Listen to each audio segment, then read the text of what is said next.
दोस्तों, मैं आज आपको एक सच्ची घटना के बारे में बताने जा रहा हूँ। मेरा गांव पंजाब के मोगा के पास दिल्ली हाईवे से 2 किलोमीटर पूर्व की ओर है। हमारे गांव में गोपाल नाम का एक आदमी बिहार से आकर रहता था। वो एक फैक्ट्री में काम करता था।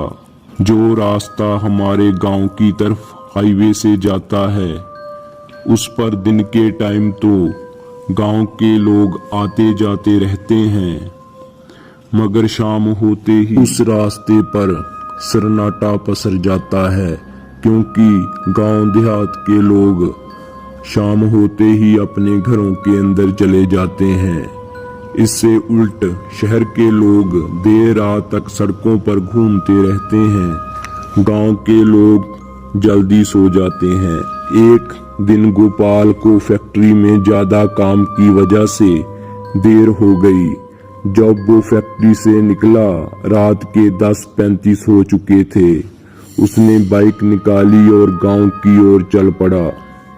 हाईवे पर तो काफी गाड़ियां आ जा रही थी, लेकिन जैसे ही उसने हाईवे छोड़ा और अपने गांव की सड़क पर बाइक की, आगे रास्ता बिल्कुल सुनसान था।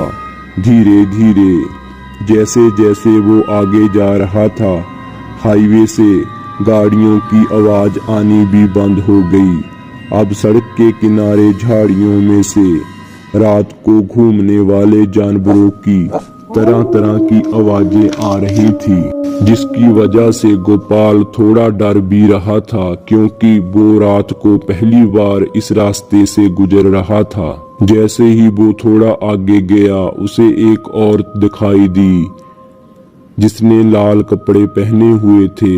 गोपाल सोचने लगा कि इतनी रात को इस सुनसान सड़क पर ये अकेली औरत क्या कर रही है, और वो थोड़ा डर गया। जब गोपाल उसके नजदीक पहुंचा तो वो औरत उससे लिफ्ट मांग रही थी। गोपाल ने बाइक धीमी की, मगर उसने बाइक नहीं रोकी। उसने सोचा कि इस औरत के साथ जरूर चोरों का गिरोह होगा जो पीछे बैठा होगा और आने जाने वाले लोगों को लूट रहे होंगे। ये सोचकर गोपाल आगे निकल गया।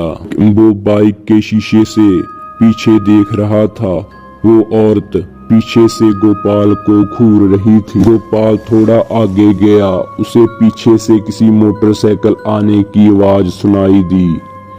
वो मोटरसाइकिल जब गोपाल के नजदीक आया तो गोपाल ने देखा कि वो लाल कपड़ों वाली औरत किसी आदमी के पीछे बैठी हुई है, और वो मोटरसाइकिल गोपाल से आगे निकल गया।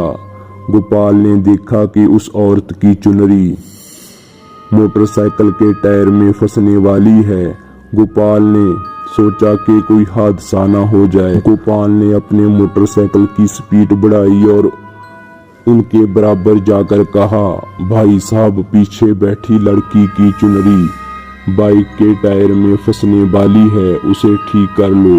वो आदमी गोपाल की ओर हैरानी से देखने लगा। वो बोला, भाई मैं तो अकेला ही हूँ, मेरे पीछे कोई नहीं है।